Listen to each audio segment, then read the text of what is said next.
जय हिंद दोस्तों, economics class में आपका स्वागत है। दोस्तों आज हम बात करेंगे पूर्ति को प्रभावित करने वाले तत्वों पर, जिन्हें हम कारक भी कहते हैं। तो पूर्ति को प्रभावित करने वाले कारक पूछा जाए या पूर्ति को प्रभावित करने वाले तत्व पूछा जाए, दोनों में एक ही आंसर आएगा। अब चलिए, तो पूर्ति को कई सारे कारक प्रभावित करते हैं, तो एक एक करके हम सभी पर बात करने वाले हैं। चलिए शुरू करते हैं। तो पहला कारक है वस्तु की कीमत। अब देखिए, वस्तु की जो कीमत होती है वह मांग को भी प्रभावित करती है और पूर्ति को भी प्रभावित करती है।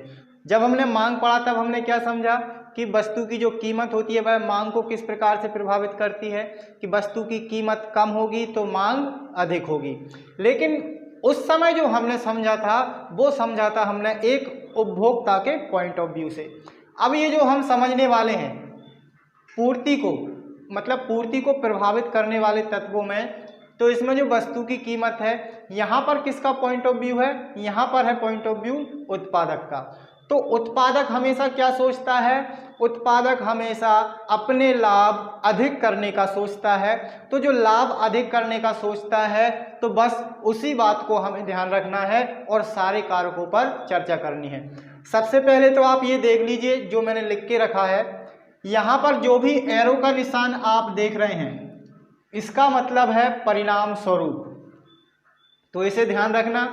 जैसे कीमत, कीमत के बाद एरो लिखा है, उसके बाद कम लाभ। अब ये क्या है? ये क्या बता रहा है कि कम कीमत, मतलब कि कम कीमत के फलस्वरूप या परिणाम स्वरूप क्या होने वाला है। तो आइए समझते हैं। अब वस्तु की कीमत कम होगी तो फिर क्या होगा? उत्पादक को लाभ कम होंगे। अब उत्पादक को लाभ कम होंगे तो क्या बाजार में पूर्ति करेगा? नहीं करेगा। तो जब कीमत कम होगी तो कम पूर्ति होगी और कीमत अधिक होगी तो अधिक पूर्ति होगी। अब यहाँ जो लिखा है मैंने, उसका कॉन्सेप्ट समझिए। देखिए, सबसे पहले मैंने लिखा है कम कीमत। कम कीमत के फलस्वरूप कम लाभ होंगे। किसे? उत्पादक को। कम लाभ होंगे तो पूर्ति भी कैसी होगी? कम होगी। दूसरा समझिए, कीमत अधिक, यानी अधिक कीमत होगी तो लाभ अधिक होंगे, और लाभ अधिक होंगे तो पूर्ति भी अधिक होगी।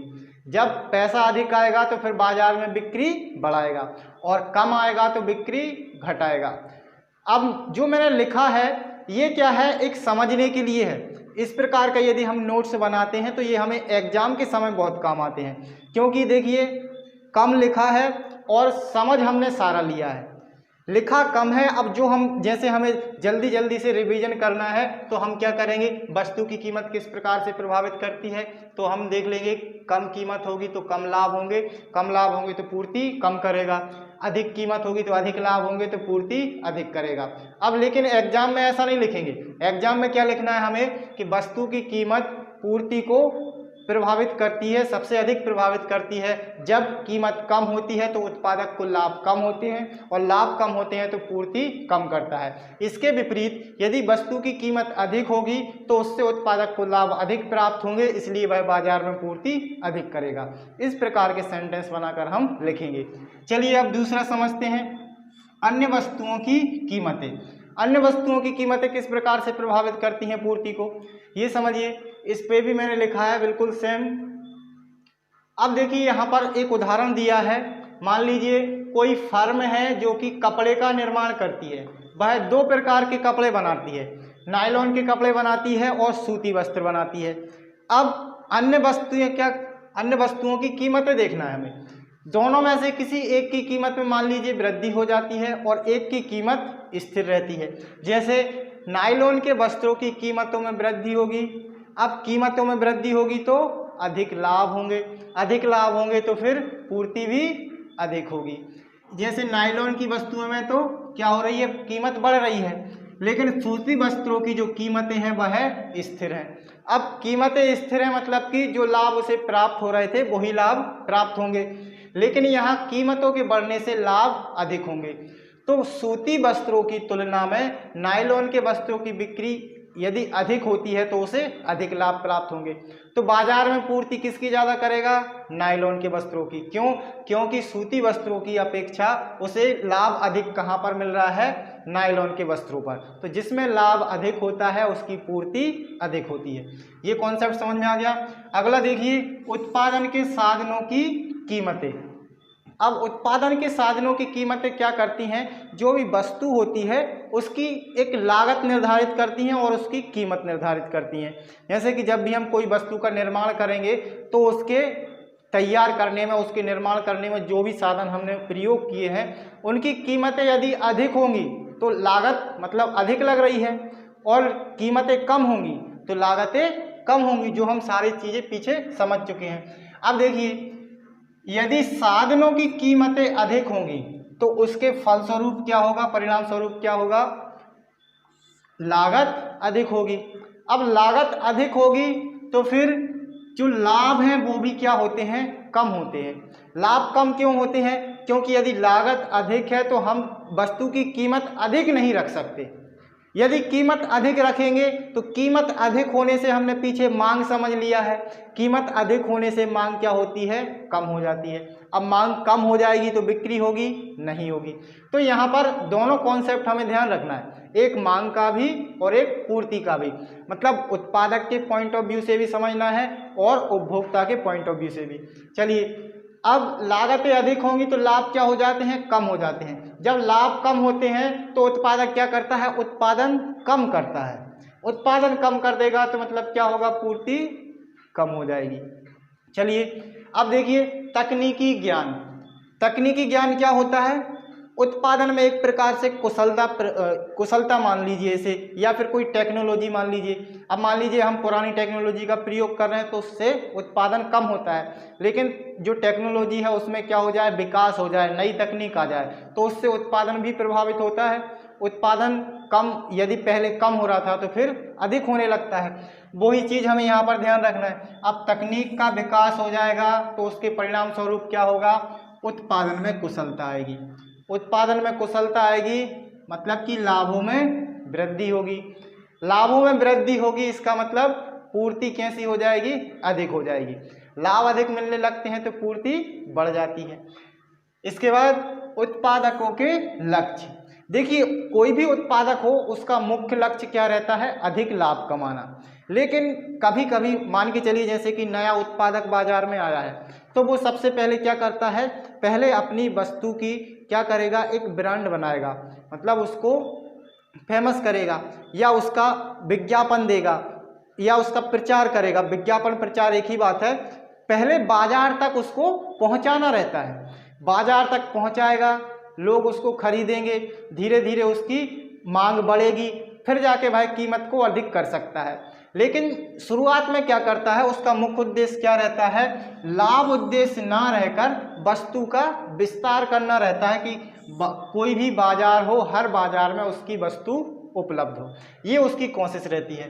तो यहाँ पर हम जो उद्देश्य देख रहे हैं या लक्ष्य देख रहे हैं उसका लाभ ना रहकर क्या हो? वस्तु का विस्तार हो। तब वह क्या करता है? अलग अलग बाजारों में विभिन्न कीमतों पर वस्तु की पूर्ति करता है। जैसे मान लीजिए पहले किसी बाजार में उसने पूर्ति की है और वहाँ पर मांग बढ़ने लगी है, उस वस्तु की खपत होने लगी है, तो क्या करेगा? धीरे धीरे से उस जो क्षेत्र है वहाँ पर कीमत को अधिक कर सकता है, थोड़ा सा बढ़ा सकता है। लेकिन जहाँ पर वस्तु नहीं पहुँची है, पहली बार पहुँचा रहा है, वहाँ पर हो सकता है वह उससे कम कीमत पर पहुँचाए। तो अलग अलग बाज़ारों में कीमत अलग अलग हो सकती है और उसी कम कीमत पर मतलब कि विभिन्न कीमतों पर वह पूर्ति कर सकता है। इसके बाद देखिए प्राकृतिक तत्व। अब प्राकृतिक तत्व जो होते हैं वो किसकी पूर्ति को प्रभावित करते हैं? ये अधिकतर कृषि क्षेत्र से जो उत्पादन होता है, मतलब कि कृषि से जो जुड़ा हुआ रहता है, जैसे कि खाद्यान्न फसलें हैं या फिर व्यापारिक फसलें हैं, उनकी पूर्ति को प्रभावित अधिक करते हैं। किस प्रकार से करते हैं? देखिए, जैसे कि कृषि संबंधित वस्तुएं हैं या फिर कृषि संबंधित उत्पादन है। जैसे कि मान लीजिए किसी चीज़ की फसल है, अब फसल में यदि उचित वर्षा मिल जाए या फिर उचित सिंचाई मिल जाए, अच्छे खाद मिल जाएं और अच्छे बीज मिल जाएं, तो उत्पादन अधिक होता है। उत्पादन अधिक हो जाता है तो पूर्ति भी अधिक होगी। इसके विपरीत यदि देखें, जैसे बाढ़ आ जाए या फिर सूखा हो जाए या फिर फसल में कोई बीमारी लग जाए, तो फिर क्या होगा, उत्पादन जो है वह कम मात्रा में होगा। उत्पादन कम होगा तो फिर क्या होगा, पूर्ति भी कम होगी। तो ये चीज़ हमें सारी ध्यान रखना है। ये जब हम परीक्षा में लिखेंगे तो ये सारा हमें डिटेल में लिखना है कि प्राकृतिक तत्व जो होते हैं वह कृषि संबंधित जो वस्तुएं होती हैं उनके उत्पादन को अधिक प्रभावित करते हैं। जैसे कि फसल के लिए उचित वर्षा मिल जाए, उचित सिंचाई मिल जाए या फिर अच्छे बीज और खाद हों, तो इससे क्या होता है, कृषि क्षेत्र का जो उत्पादन होता है वह अधिक मात्रा में होता है और अधिक मात्रा में होने से हमारे लिए पूर्ति भी अधिक होती है। इसके विपरीत यदि बाढ़ और सूखा जैसी स्थितियां आ जाएं या फिर फसल में कोई रोग लग जाए तो उससे क्या होगा, उत्पादन कम होगा तो पूर्ति भी कम होगी। इस प्रकार से हमें लिखना है। ये याद करने की दृष्टि से अच्छा है, इसे आप लिख भी सकते हैं, अपने नोट्स में शामिल कर सकते हैं। इसके बाद देखिए परिवहन व संचार के साधन। अब परिवहन व संचार के साधन किस प्रकार से भूमिका निभाते हैं पूर्ति में। अब मान के चलिए आपका कोई दूर दराज का क्षेत्र है जहाँ पर 4-5 गांव हैं, वहाँ पर कोई सड़क नहीं है, तो कोई वस्तु वहाँ पर पहुँच पाएगी? नहीं पहुँच पाएगी, क्योंकि उसको पहुँचाने के लिए परिवहन होना चाहिए। तो जो परिवहन व संचार के साधन हैं वो विकसित हैं, तो क्या होता है कि वस्तु की जो पहुंच रहती है, बाजार की पहुंच जल्दी होती है, और यदि विकसित नहीं होगा तो फिर बाजार तक पहुंच कम रहती है। अब देखिए विकसित साधन होंगे तो वस्तुओं का आयात में भी वृद्धि होती है। आयात में वृद्धि होती है मतलब कि अधिक पूर्ति होती है। इसके बदले यदि उल्टा देखें इसका, निर्यात में भी वृद्धि होगी, क्योंकि भाई संचार के और परिवहन के साधन अच्छे होंगे तो देश आयात भी करेगा वस्तुओं का और निर्यात भी करेगा। यदि आयात में वृद्धि करेगा तो देश में पूर्ति अधिक होगी, और निर्यात करेगा तो फिर पूर्ति कम होगी, क्योंकि विदेशों में अधिक माल बिकता है तो विदेशों में बेचेंगे तो फिर अपने देश में क्या होगा, उसकी कमी होगी। इसके बाद देखिए 8वां पॉइंट क्या है, सरकार की नीतियाँ। अब सरकार की नीतियाँ किस प्रकार से प्रभावित करती हैं पूर्ति को। सबसे पहली बात, सरकार क्या करती है, जो उत्पादक वर्ग रहते हैं उनसे उत्पादन शुल्क लेती है, वस्तु के निर्माण का शुल्क। उसके बाद बिक्री कर भी रहता है कुछ। तो दोनों टैक्स जब पड़ते हैं तो वस्तु की कीमत क्या हो जाती है, बढ़ जाती है। अब कीमत बढ़ जाती है तो यहाँ पर हमें फिर मांग का कॉन्सेप्ट याद करना पड़ता है कि कीमत अधिक होगी तो मांग कम होगी और कीमत कम होगी तो मांग अधिक होगी। बस वही कॉन्सेप्ट यहाँ पर ध्यान रखना है। देखिए कर अधिक होंगे तो वस्तु की कीमत अधिक होगी, और कीमत अधिक होगी तो मांग कैसी होगी, कम होगी। अब मांग कम होगी तो बिक्री कम होगी, बिक्री कम होगी तो लाभ कम होंगे, और लाभ कम होंगे तो फिर पूर्ति कैसी होगी, कम होगी। इसके बाद देखिए इसका उल्टा कर लीजिए। यदि जो कर है सरकार कम दर से लगाती है, कम मात्रा में लगाती है, तो वस्तु की जो कीमत निर्धारण रहता है वह भी कम होता है। कम कीमत रहती है तो मांग कैसी रहती है, अधिक रहती है। मांग अधिक रहेगी तो बिक्री अधिक होगी, बिक्री अधिक होगी मतलब कि उत्पादक को लाभ अधिक होंगे, और लाभ अधिक होंगे तो फिर बाजार में पूर्ति अधिक होगी। ये सारे कॉन्सेप्ट थे किसके, पूर्ति को प्रभावित करने वाले कारक या पूर्ति को प्रभावित करने वाले तत्वों के।